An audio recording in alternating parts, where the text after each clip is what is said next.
Now, there are synchronous motors and there are asynchronous motors, and whatever the particulars are, they are.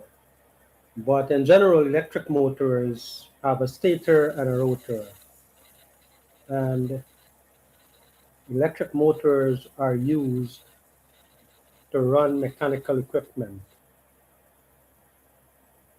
to provide the power to let the mechanical equipment run. Say, for example, a pump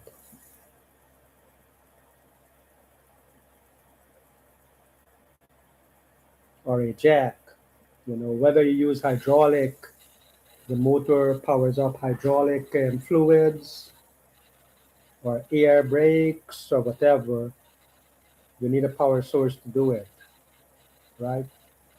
So now there are known formulas for number of poles and speed and things like that. Everything doesn't have to be right. When you build it, it has to be right.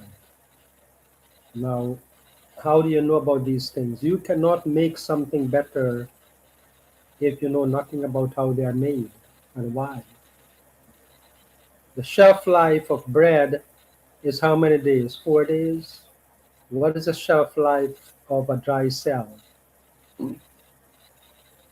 How many cycles of charge and discharge, and how many starting iterations does a battery have in your vehicle?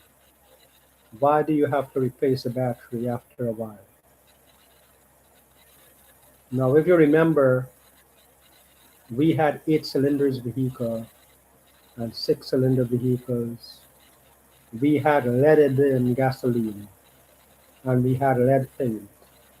How long did it take to wean the country away from leaded gasoline and lead paint?